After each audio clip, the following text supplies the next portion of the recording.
Hello my dear student, welcome back to my channel सरमन lecturer. बहुत सारे student comment कर रहे थे सर हिंदी के ऑब्जेक्टिव क्वेश्चंस पर वीडियो बनाइए जो हमारे बोर्ड एग्जाम 2024 में 100% आए। ठीक है, तो ये वीडियो उन सारे स्टूडेंट के लिए है जिनको क्लास 10 हिंदी के ऑब्जेक्टिव में प्रॉब्लम है। तो अगर आपने ये वीडियो देख लिया ना तो हिंदी का जो ऑब्जेक्टिव क्वेश्चन है वो बिल्कुल क्लियर हो जाएगा, क्योंकि इस वीडियो में हम लोग हिंदी के 50 सबसे महत्वपूर्ण बहुविकल्पीय प्रश्न को देखेंगे जो बोर्ड एग्जाम में 100% आएगा।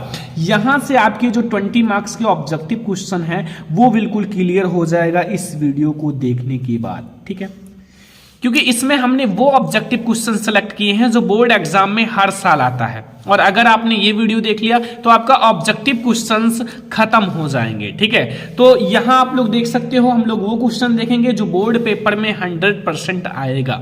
तो वीडियो को लाइक कर देना, अगर चैनल पर नए हो तो सब्सक्राइब भी कर लेना, क्योंकि हम आप लोगों को क्लास 10 हर एक सब्जेक्ट की तैयारी कराते हैं। ठीक है, तो जल्दी से चैनल को सब्सक्राइब कर लो ताकि आप हर एक सब्जेक्ट की अच्छे से तैयारी कर सको। ठीक है, तो पहला प्रश्न है शुक्ल युग के जो प्रमुख इतिहासकार हैं, वेरी इंपॉर्टेंट क्वेश्चन है माय डियर स्टूडेंट। जो शुक्ल युग है, शुक्ल युग के प्रमुख इतिहासकार कौन है? ऑप्शन नंबर का है डॉक्टर नागेंद्र, खा है हजारी प्रसाद द्विवेदी, गा है गुलाब राय एंड घा है कोई नहीं। तो इसमें से कोई एक है जो हमारे शुक्ल युग के प्रमुख इतिहासकार हैं, तो वो हैं हमारे बाबू गुलाब राय जी जो हैं वो शुक्ल युग के प्रमुख इतिहासकार माने जाते हैं। ठीक है, हर एक चीज अलग अलग होता है, इतिहासकार, उपन्यासकार, निबंधकार, हर एक अलग अलग विधाएं होती हैं। ठीक है, क्वेश्चन नंबर सेकंड है पंडित प्रताप नारायण मिश्र जो है लेखक हैं। जो पंडित प्रताप नारायण मिश्र हैं वो किस युग के लेखक हैं? ऑप्शन नंबर का है द्विवेदी युग, भारतेंद्र युग या शुक्ल युग या फिर शुक्लांतर युग। तो जो पंडित प्रताप नारायण मिश्र जी हैं वो किस युग के लेखक हैं? वो हमारे स्टूडेंट भारतेंद्र युग के लेखक हैं। किस युग के? भारतेंद्र युग के लेखक हैं हमारे पंडित प्रताप नारायण मिश्र जी। ठीक है, अगला क्वेश्चन है ध्रुव स्वामिनी नाटक के लेखक हैं। देखो, सबसे पहले ये समझो कि ध्रुव स्वामिनी जो है वो नाटक विधा पर है, क्योंकि कहीं कहीं आपको विधाएं भी पूछ लेती हैं। ठीक है, तो जो ध्रुव स्वामिनी नाटक है वो किस लेखक ने लिखा है? ऑप्शन नंबर का है हरिकृष्ण प्रेमी, खा है जयशंकर प्रसाद, गा है विष्णु प्रभाकर या फिर मोहन राकेश। तो भैया ध्रुव स्वामिनी जो है वो जयशंकर प्रसाद जी ने लिखा है। किसने लिखा है? जयशंकर प्रसाद जी ने जो है ध्रुव स्वामिनी की रचना की है। अगला क्वेश्चन देखो 4 नंबर की मुंशी प्रेमचंद्र द्वारा संपादित पत्रिकाएं हैं। जो मुंशी प्रेमचंद्र जी हैं उनके द्वारा कौन कौन सी पत्रिकाएं जो है वो संपादित की गई हैं? मर्यादा और हंस, छाया और प्रभा, सुधा और हंस या फिर सरस्वती। तो जो मुंशी प्रेमचंद्र जी हैं उनके द्वारा जो हमारा संपादित पत्रिकाएं हैं वो हैं मर्यादा और हंस। कौन सा है? मर्यादा और हंस जो है वो मुंशी प्रेमचंद्र जी के द्वारा संपादित पत्रिकाएं हैं। ठीक है, सारा क्वेश्चन समझ में आ रहा होगा। ये वो क्वेश्चन हैं जो बोर्ड एग्जाम में जरूर आएगा, 100% आएगा। अगर आपने ये पढ़ लिया तो ऑब्जेक्टिव क्वेश्चन आपका बिल्कुल क्लियर हो जाएगा। देखो 5 नंबर क्वेश्चन है कृति कंकाल के लेखक हैं। जो हमारा कंकाल कृति है इसके लेखक कौन है? जयशंकर प्रसाद, मुंशी प्रेमचंद, राम कुमार वर्मा या फिर मैथिली शरणगुप्त जी। तो जो कृति कंकाल है, कंकाल के जो लेखक हैं वो हैं जयशंकर प्रसाद जी। कौन है? जयशंकर प्रसाद जी जो हैं वो हमारे कंकाल, देखो कंकाल एक कृति है या फिर रचना है, उसके राइटर जो हैं वो जयशंकर प्रसाद जी हैं। ठीक है, तो क्वेश्चन नंबर 5 तक समझ में आ गया। अब हम लोग अगला क्वेश्चन देखते हैं, क्वेश्चन नंबर 6।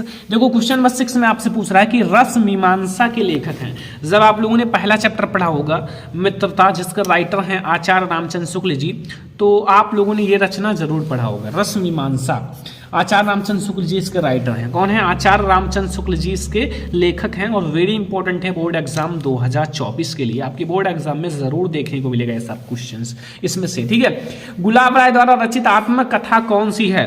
ठीक है, बाबू गुलाब राय द्वारा रचित आत्मकथा कौन सी है? मेरा जीवन प्रवाह या फिर मेरी असफलताएं या मन की बातें या नई पौध। तो भैया ये जो है बाबू गुलाब राय द्वारा जो रचित आत्मकथा है वो है कौन सी? मेरी असफलताएं। कौन सी है?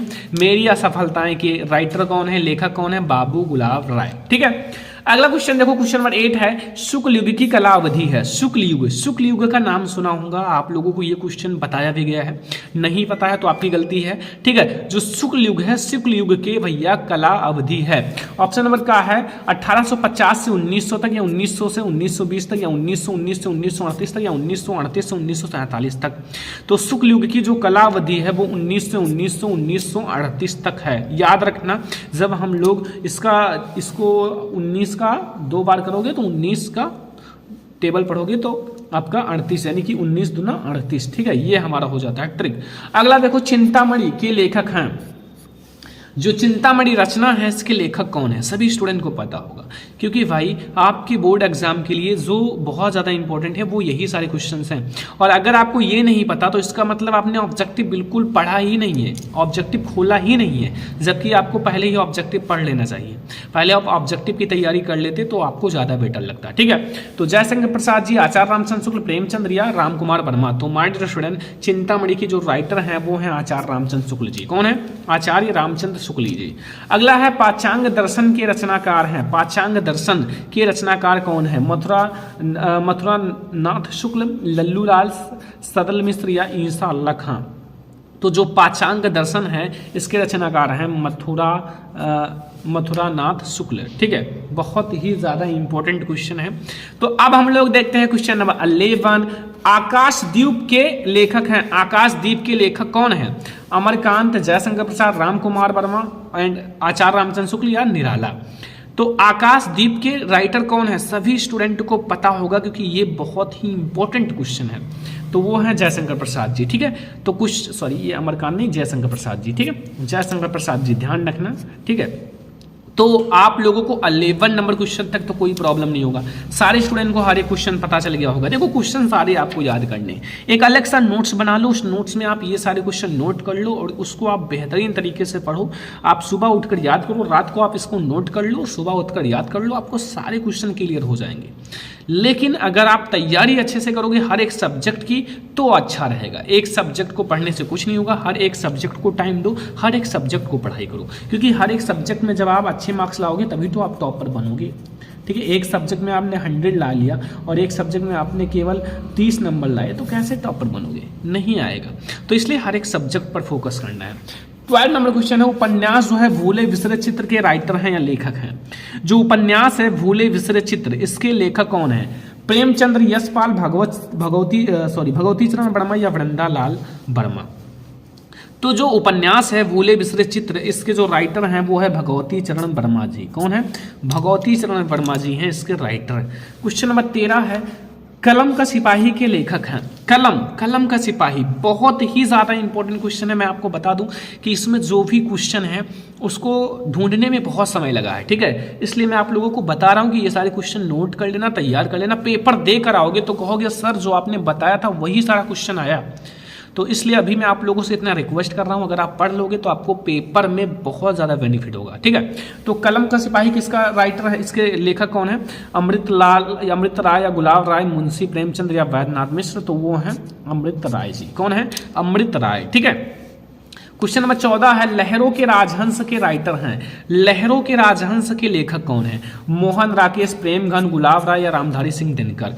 तो जो लहरों के राजहंस हैं इसके जो लेखक हैं वो कौन है? क्वेश्चन नंबर 14 है, तो वो हैं बच्चों मोहन राकेश। कौन है? मोहन राकेश जो हैं वो लहरों के राजहंस के लेखक हैं, ठीक है। देखो इसमें 2 नाम है, एक तो लहरों एक राजहंस, इसमें मोहन और राकेश 2 नाम है। ऐसे आप अपने तरफ से छोटा मोटा ट्रिक बना लिया करो ताकि आपको आसान लगे चीज़ों को समझने में, ठीक है। तो आपको बहुत आसान भी लगेगा। अगला क्वेश्चन 15 नंबर, भगवत शरण उपाध्याय द्वारा रचित निबंध कौन सा है? इन चारों में से भगवत शरण उपाध्याय द्वारा रचित निबंध हमारा कौन सा है? ठूठा आम, ठेले पर हिमालय, दृष्टिकोण या नदी के द्वीप। तो माय डियर स्टूडेंट, भगवत शरण उपाध्याय द्वारा जो रचित निबंध है वो हमारा ठूठा आम है। कौन सा है? ठूठा आम जो है वो भगवत शरण उपाध्याय द्वारा रचित निबंध है, ठीक है। तो क्वेश्चन नंबर 15 तक आपको कितना क्वेश्चन पता था आप लोग कमेंट बॉक्स में जरूर बताना, क्योंकि आपको मैं देखना चाहता हूँ आप पढ़े हो पहले से ऑब्जेक्टिव या नहीं पढ़े हो, तो ये जानना बहुत ज़्यादा जरूरी है। और वैसे भी मैं आपको सारे इंपॉर्टेंट करा दे रहा हूँ, ठीक है। शेखर एक जीवनी उपन्यास के लेखक हैं। शेखर एक जीवनी उपन्यास के लेखक कौन है? धर्मवीर भारती, प्रेमचंद्र, अज्ञेयी या फिर यशपाल? तो शेखर एक जीवनी की जो है उसके उपन्यास के राइटर हैं अज्ञेयी जी। ठीक है, अज्ञेयी। ठीक है, तो यहां तक आपको समझ में आ गया। तो अब हम लोग देखते हैं अगला क्वेश्चन 17 नंबर। सारे क्वेश्चन मैं आज आप लोगों को करा दे रहा हूं ताकि आप लोगों का सारा कंफ्यूजन दूर हो जाए। ठीक है, 17 नंबर क्वेश्चन आ जाओ। सूरज का 7वां घोड़ा किस विधा पर है? सूरज का 7वां घोड़ा, आप लोगों ने ये भैया रचना सुना होगा। सूरज का 7वां घोड़ा वो किस विधा की रचना है? निबंध, उपन्यास, डायरी या फिर कविता? तो सूरज का जो 7वां घोड़ा है वो हमारा उपन्यास विधा की रचना है। किस विधा की? उपन्यास विधा की रचना है। ठीक है, अगला क्वेश्चन आओ 18 नंबर। स्मृति की रेखाएं, स्मृति की रेखाएं साहित्य की विधा है। स्मृति की रेखाएं जो है किस साहित्य की विधा है या फिर किस साहित्य रचना जो है किस विधा पर है? ठीक है, जीवनी विधा या भेंट वार्ता या फिर हमारा संस्मरण विधा या नाटक विधा? तो ये जो है स्मृति की रेखाएं जो हैं वो हमारा संस्मरण विधा की रचना है। किस विधा की? संस्मरण विधा की रचना है। ठीक है, अगला क्वेश्चन देखो 19 नंबर कि ललित ललाम के रचयिता कौन है? ललित ललाम के रचयिता कौन है? पद्माकर है या मतीराम है या भूषण है या बिहारी है? तो ललित ललाम के जो रचयिता हैं वो कौन है? आप लोगों को पता है कि नहीं पता है? तो ललित ललाम के रचयिता हैं मतीराम जी। कौन है? मतीराम, जो कि एक रीति काल के कवि हैं मतीराम जी, और ये जो है एक ललित ललाम के लेखक हैं। ठीक है, अगला क्वेश्चन आ जाओ 20 नंबर ऑब्जेक्टिव कि निम्न में से रीति काल की मुख्य विशेषताएं कौन सी हैं? जो रीति काल है उसकी प्रमुख विशेषताएं कौन सी हैं? श्रृंगार रस की प्रधानता, काव्य में कला पक्ष की प्रधानता, क और खा दोनों, या देश प्रेम की भावना? तो इसमें जो है वो है श्रृंगार रस की प्रधानता हमारा रीति काल का विशेषता है। साथ में काव्य में कला पक्ष की प्रधानता भी हमारा रीति काल की विशेषता है। तो ऑप्शन का और खा दोनों सही है कि हमारा रीति काल की जो विशेषता है वो दोनों है। ठीक है, अगला क्वेश्चन रामचंद्रिका के रचनाकार हैं। रामचंद्रिका के रचनाकार कौन है? बिहारी हैं, ठीक है, या फिर भूषण है या केशवदास या मतीराम? तो रामचंद्रिका की जो रचनाकार हैं वो हैं स्टूडेंट कौन? रामचंद्रिका, तो ये है केशवदास जी। कौन है? केशवदास जी हैं रामचंद्रिका के रचनाकार। ठीक है, तो यहां तक आपको समझ में आ गया 21 नंबर क्वेश्चन तक। तो अब हम लोग देखते हैं 22 नंबर क्वेश्चन। देखो 22 नंबर क्वेश्चन ध्यान से देखना, एक एक क्वेश्चन मैं आप लोगों को बहुत अच्छे से करा रहा हूं। देखो 22 नंबर लिखा हुआ है कि निम्न में से प्रयोगवाद की प्रमुख 2 विशेषताएं कौन सी हैं? प्रयोगवाद की प्रमुख 2 विशेषताएं। देखो एक ट्रिक याद रखना कि जिसमें भैया ये वाला विकल्प है ऑप्शन का खा दोनों, तो वो आपका 99% सही होता है। ठीक है, सही होता है क्योंकि ये विकल्प आते ही ऐसे हैं जो बिल्कुल सही होता है। ठीक है, जैसे प्रयोगवाद की विशेषता है घोर वैश्विकता या फिर यथार्थवादी दृष्टिकोण या विकल्प का और खा दोनों या नारी के प्रति परिवर्तित दृष्टिकोण। तो का और खा दोनों हमारा सही है। ठीक है, विकल्प का और खा दोनों सही है।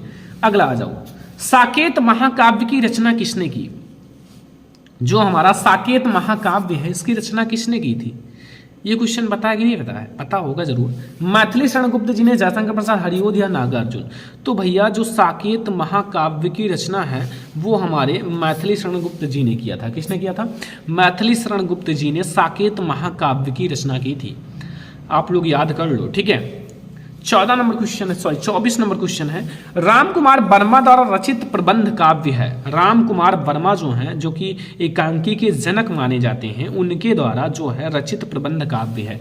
आंसू है, यामा है, उच्चारण है या चौखे चौबदे हैं या चौखे राम है। ठीक है, तो रामकुमार वर्मा जी द्वारा जो रचित प्रबंध काव्य है वो हमारा उच्चारण है। कौन सा है? उच्चारण जो है वो रामकुमार वर्मा जी द्वारा रचित प्रबंध काव्य है। ठीक है, तो अब हम लोग देखते हैं 25 नंबर क्वेश्चन कि महादेवी वर्मा की रचना नहीं है। इन चारों में से जो है महादेवी वर्मा की रचना नहीं है। देखो ऑप्शंस आपके पास है निहार, संध्या गीत, युगांत या दीपशिखा। तो इन चारों में से महादेवी वर्मा की रचना कौन सी है? नहीं है। ठीक है, 3 ऐसी रचना है जो महादेवी वर्मा की हैं और इसमें से एक ऐसा है जो महादेवी वर्मा की नहीं है, वो है युगांत। युगांत रचना महादेवी वर्मा की नहीं है। अब ये रचना किसकी है ये आप लोग कमेंट बॉक्स में बताना। ठीक है, सारे स्टूडेंट, लेकिन खुद से बताना। भले ही आप गलत बताओ सही बताओ, लेकिन ट्राई करना खुद से बताने का। ठीक है, आप बुक में मत देखना और गूगल पे मत सर्च करना। ठीक है, वैसे तो सब बता देते हैं। अगला क्वेश्चन 26 नंबर, प्लास वन के रचनाकार हैं, प्लास वन इसके रचनाकार कौन है my dear student? Plus one के रचनाकार हैं भूषण या फिर नरेंद्र शर्मा या श्रीधर पाठक या मीराबाई। प्लास वन के रचनाकार कौन है? तो इसके जो रचनाकार है माय डियर स्टूडेंट वो है नरेंद्र शर्मा जी। कौन है? नरेंद्र शर्मा जो है वो प्लास वन के रचनाकार हैं। ठीक है, ये हमारा हो गया 26 नंबर क्वेश्चन। अब हम लोग देखते हैं 27 नंबर क्वेश्चन। इसमें पूछ रहा है कि आंगन के पार द्वार के रचयिता हैं। आंगन के पार द्वार के रचयिता कौन है? धर्मवीर भारती, सच्चिदानंद हीरानंद, वत्स्य नग्गे, मुक्ति बोध या राम नरेश त्रिपाठी। कौन है? तो आंगन के पार द्वार के जो रचयिता हैं वो हैं सच्चिदानंद हीरानंद, वत्स्य नग्गे। ये शॉर्ट में नाम लिखा हुआ है साहिवाग्ययी। ठीक है, इनका फुल फॉर्म है सच्चिदानंद हीरानंद वत्स्य नग्गे। तो 27 नंबर क्वेश्चन तक तो सभी स्टूडेंट को समझ में आ गया होगा, कोई कंफ्यूजन नहीं होगा। अगर कंफ्यूजन है वीडियो को दोबारा देखो, आपका कंफ्यूजन दूर हो जाएगा। ठीक है, 28 नंबर क्वेश्चन पे आ जाओ। 28 नंबर क्वेश्चन पूछ रहा है कि तीसरा सप्तक कब प्रकाशित हुआ? तीसरा सप्तक जो है वो कब प्रकाशित हुआ? ऑप्शन नंबर क्या है? 1951 में, खा है 1959 में, 1943 में या फिर 1979 में। तो जो तीसरा सप्तक है वो कब प्रकाशित हुआ? तो वो हमारा 1959 में प्रकाशित हुआ था तीसरा सप्तक।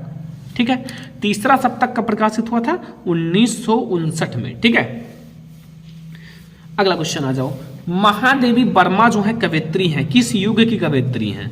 सभी को पता होगा क्योंकि ये तो बहुत आसान है। ठीक है, क्योंकि जयशंकर प्रसाद जी, महादेवी वर्मा एक ही में है, मतलब जिसके वो हैं इसी के ये भी हैं। तो अब आप लोग बता दो, प्रगतवादी युग, द्विवेदी युग, छायावादी युग या फिर प्रयोगवादी युग? तो वो जो है तो ये है छायावादी युग के। ठीक है, जैसे जयशंकर प्रसाद जी को छायावादी युग का प्रवर्तक माना जाता है, तो ये भी हमारे जो है छायावादी युग के कवयित्री हैं।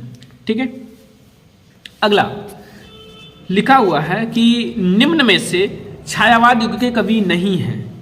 इन चारों में से जो छायावाद युग के कवि नहीं हैं। ठीक है, तो ये क्वेश्चन सभी को पता होगा। सुमित्रा नंदन पंत या फिर नरेंद्र शर्मा या दादू दयाल कुतुबन।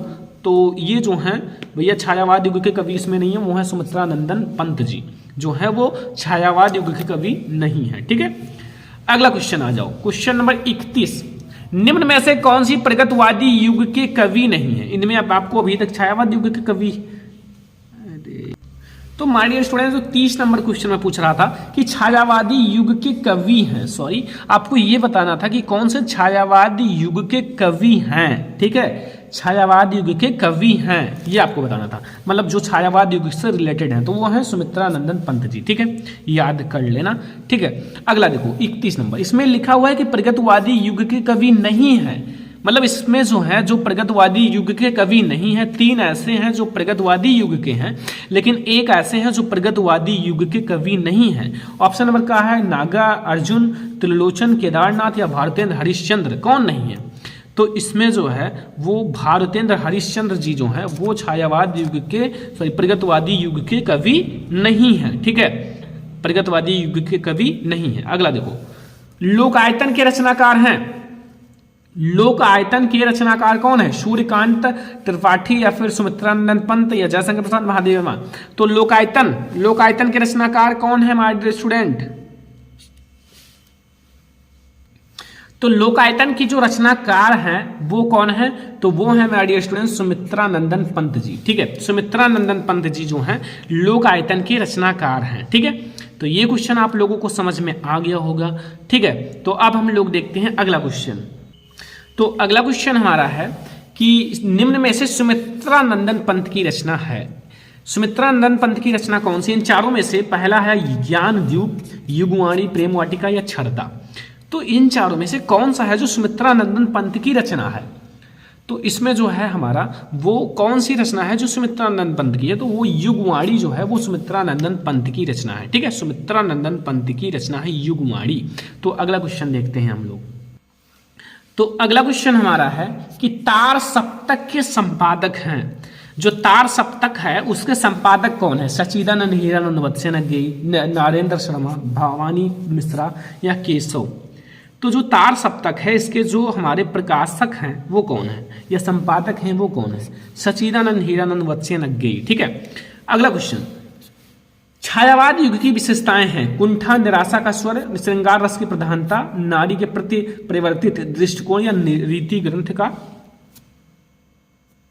रीति ग्रंथ का निर्माण। ठीक है, तो इसका हमारा जो होगा वो है श्रृंगार जो है और प्रेम की भावना। ठीक है, श्रृंगार, तो यहां हमारा जो श्रृंगार रस की प्रधानता इसे कह सकते हो, या फिर श्रृंगार जो है और प्रेम की भावना। ठीक है, श्रृंगार और प्रेम की भावना कुछ भी कह सकते हो। ठीक है, ये है हमारा छायावाद युग की विशेषताएं। ठीक है, छायावाद जो है युग की विशेषताएं हैं। ठीक है, अगला क्वेश्चन, यहां हमारा 35 नंबर क्वेश्चन है कि बहुरी अकेला के रचनाकार हैं। इसके रचनाकार कौन है? ऑप्शन नंबर का है अशोक वाजपेयी, केदारनाथ सिंह या मुक्तिबोध या नरेंद्र शर्मा। तो इसके जो भैया रचनाकार हैं वो है अशोक वाजपेयी। ठीक है, तो 35 नंबर क्वेश्चन तक आपको बहुत अच्छे से समझ में आ गया होगा, कोई कंफ्यूजन नहीं होगा। तो अब हम लोग बढ़ते हैं अगले क्वेश्चन की ओर, यानी कि क्वेश्चन नंबर 36 की ओर। देखो ध्यान से समझना, बहुत ज़्यादा इंपॉर्टेंट है, ये हमारी व्याकरण की क्वेश्चन है। देखो ऑब्जेक्टिव का पहला यानी कि 36 नंबर क्वेश्चन, हसी हसी भांजे देखी दूल्हा दिगंबर को, पाहुनी जे आवे हिमालय के उछाल में। इसमें कौन सा रस है आपको ये बताना है कि इसमें हमारा कौन सा रस है। ठीक है, कौन सा रस है? श्रृंगार रस, करुण रस, हास्य रस, वीर रस। तो भैया इसमें हंसी हंसी का मतलब होता है हंसना, और हंसने का मतलब होता है हास्य रस। क्या होता है? हास्य रस। ठीक है, समझ में आया? हास्य रस। 37 नंबर क्वेश्चन है कि सोहत ओढ़े पीठ पटु श्याम सलोने गात, मनो नील मणिशैल पर आपत्ति प्रयोग प्रभात। इसमें हमारा कौन सा अलंकार है? क्या पूछ रहा है? अलंकार। उपमा अलंकार, रूपक अलंकार, उत्प्रेक्षा अलंकार या यमक अलंकार। तो इसमें एक शब्द आया है मनु मानो, जन जानो, मनहु जनहु, ये सब आ जाए ना तो भैया वो होता है एक उत्प्रेक्षा अलंकार। क्या होता है? उत्प्रेक्षा अलंकार होता है। ठीक है, तो याद रखना। अगला क्वेश्चन आ जाओ, 38 नंबर क्वेश्चन, चरण कमल बंदो हरिराई में कौन सा अलंकार है? चरण कमल बंदो हरिराई में कौन सा अलंकार है? उपमा अलंकार, रूपक अलंकार, उत्प्रेक्षा अलंकार या यमक अलंकार। तो इसमें जो है चरण की तुलना कमल से की गई है, तो वो हमारा रूपक अलंकार होगा। क्या होगा? रूपक अलंकार होगा। ठीक है, अगला क्वेश्चन 39 नंबर, जिनके आगे ठहर सके जंगी ना जहाजी हैं ये वही प्रसिद्ध छत्रपति भूप शिवाजी। सारे इंपॉर्टेंट आज ही मैं करा दे रहा हूं। ठीक है, रोला है, कुंडलिया है, सोरठा है या दोहा है? तो भैया ये तो एक रोला है। क्या है? एक रोला है, सभी को पता होगा। ठीक है, अगर रोला सोरठा के बारे में थोड़ी सी जानकारी आप लिया होगा, पढ़ा होगा तो पता होगा, अगर नहीं पढ़ा होगा तो नहीं पता होगा। ठीक है, तो 39 नंबर क्वेश्चन तक समझ में आ गया? कोई दिक्कत, कोई कंफ्यूजन हो तो अभी आप लोग बता देना। फिर अगला 40 नंबर, इसमें देखो क्या पूछ रहा है 40 नंबर में कि गणेश ने साइकिल उठाई और बाजार चला गया, रचना के आधार पर वाक्य भेद है। देखो पहले तो एक बात ध्यान से समझो, इसमें कौन सा, एक तो सरल है वाक्य, मिश्र वाक्य यानी कि मिश्र वाक्य या फिर संयुक्त वाक्य या कोई नहीं। देखो गणेश ने साइकिल उठाई, एक ये वाक्य हो गया, और बाजार चला गया। ठीक है, तो यहां दो वाक्य संयुक्त हुए और एक नया वाक्य बना। ठीक है, तो ये होगा हमारा संयुक्त वाक्य। क्या होगा? संयुक्त वाक्य। ठीक है, अगला क्वेश्चन देखो यहां 41 नंबर कि भगवान तेरा भला करे। अगर कोई कहता है भगवान तेरा भला करे तो वो क्या कहना चाहता है? अपनी इच्छा को जाहिर करना का चाहता है ना कि भाई भगवान तेरा भला करे, अच्छा हो। तो अर्थ के आधार पर वाक्य का भेद होगा। आज्ञा तो दे नहीं रहा है, इच्छा अपना प्रकट कर रहा है कि हमारी इच्छा है कि भगवान तेरा भला करे। ठीक है, तो इन सब टाइप से आप क्वेश्चंस को समझो। जितना ज़्यादा आप समझ लोगे ना उतना ज़्यादा बेनिफिट होगा, उतना अच्छा मार्क्स आप ला सकते हो और उतना जल्दी आप कर सकते हो। 42 नंबर क्वेश्चन, बीमारी के कारण उससे उठा नहीं जा सकता था, वाक्य में प्रयुक्त वाच्य है। बीमारी के कारण उससे उठा नहीं जा सकता था, तो इसमें हमारा कौन सा वाक्य प्रयुक्त है? इसमें आपका भाववाच्य है। ठीक है, कुछ ऐसे इंपॉर्टेंट है तो तैयार कर लो, बस इसको आप पूरा मत समझो कि पूरा आप सिलेबस को समझो। ठीक है, जो इंपॉर्टेंट है वो बता दे रहे हैं, तैयार कर लो, क्या दिक्कत है। अगला परिश्रमी जो है, परिश्रमी अंकित अपना काम समय से पूरा कर लेता है। जो परिश्रमी अंकित है, मतलब एक परिश्रमी व्यक्ति है, या परिश्रमी अंकित का मतलब है कि एक नाम है, वो अपना काम समय पर पूरा कर लेता है, तो संख्यावाचक विशेषण पुल्लिंग होगा, या परिणामवाचक विशेषण पुल्लिंग होगा, संबंधवाचक विशेषण हो, या गुणवाचक विशेषक होगा विशेषण। तो ये जो होगा वो गुणवाचक विशेषण होगा। क्या होगा? गुणवाचक विशेषण। तो 43 नंबर क्वेश्चन तक बहुत अच्छे से समझ में आ गया होगा। अब हम लोग आते हैं 44 नंबर क्वेश्चन पर। देखो यहाँ क्या कह रहा है भाई, सह उपसर्ग लगाकर सही शब्द बनाइए। सह उपसर्ग लगाकर आपको सही शब्द बनाने हैं। सहकर्मी, सुमति, असुविधा, कुसंगति। तो भैया सह से जो होगा वो सहकर्मी होगा, क्योंकि आगे हमें सह लगाना है, तो इसी में हमारा आगे सह लगा हुआ है। कितना आसान है। अगला देखो, अनुचर में उपसर्ग है। अनुचर में जो प्रयुक्त उपसर्ग है आगे क्या है? अनु। तो अनु से अनु उपसर्ग हो जाएगा। और क्या? गंगा यमुना का समास विग्रह है। गंगा यमुना, जहां गंगा और डैश लगा हो ना, वहां डैश को हटाकर और जोड़ दो। कुछ भी हो, माता डैश पिता, माता और पिता, भाई डैश बहन, भाई और बहन। ठीक है, तो ऐसे गंगा और यमुना हो जाएगा। ना गंग प्लस यमुना होगा, ना गंगा यमुना, ना यमुना प्लस गंगा। डायरेक्टली आप गंगा और यमुना लिख देना। ठीक है। अगला, शुभाशुभ में समास है। शुभाशुभ में कौन सा समास है? शुभाशुभ देखो ध्यान से, इसमें हमारा द्वंद्व समास है। कौन सा? द्वंद्व समास। ठीक है। अगला 48 नंबर क्वेश्चन है, तालाब शब्द का तत्सम शब्द होगा। तालाब शब्द का तत्सम शब्द क्या होगा? ऑप्शन नंबर का है समुद्र, झील, तड़ाग या महासागर। तो तालाब का तत्सम, देखो ये तालाब तद्भव, इसका तत्सम होगा तड़ाग। क्या होगा? तड़ाग। ठीक है। 49 नंबर क्वेश्चन है, निम्नलिखित में से अग्नि का पर्यायवाची नहीं है। अनल, अनिल, पावक, ज्वाला। तो इसमें जो है वो अनिल जो है वो अग्नि का पर्यायवाची नहीं है। अनल, पावल, ज्वाला ये सब हैं। ठीक है। अब हमारा लास्ट नंबर ऑब्जेक्टिव क्वेश्चंस आते हैं, जो हमारा लास्ट है और वेरी इंपॉर्टेंट भी है। लिखा हुआ है कि बादल शब्द के पर्यायवाची हैं। बादल, बादल के पर्यायवाची क्या है? पीलांक, शस्य, तरित, चपला, अम्बुद, प्रयोद या फिर वृष्टि, बौछार। तो भैया अम्बुद और प्रयोद जो है वो बादल का पर्यायवाची शब्द है। तो आज के इस वीडियो में मैंने आपको हिंदी के, ठीक है, सबसे ज्यादा इंपॉर्टेंट मैं आपको बताता हूँ, ये 50 MCQ तैयार कर लो, फिर आपको MCQ तैयार करो या ना, ये बहुत ज्यादा इंपॉर्टेंट है। ठीक है, और भी पढ़ लेते हो अच्छी बात है, लेकिन ये सबसे ज्यादा इंपॉर्टेंट है। तो ये है हमारे हिंदी के ऑब्जेक्टिव क्वेश्चंस। आई होप कि आपको बहुत ज़्यादा वीडियो पसंद आया होगा। पसंद आया हो ज़्यादा से ज़्यादा लाइक करना, शेयर करना, चैनल पर नया हो तो सब्सक्राइब कर लेना। और ऐसे ही हम आपको क्लास 10 हर एक सब्जेक्ट की तैयारी कराते हैं, तो चैनल को सब्सक्राइब कर लो, वीडियो को लाइक कर दो। चलो फिर मिलते हैं नेक्स्ट इंपॉर्टेंट वीडियो में, तब तक के लिए जय हिंद, वंदे मातरम।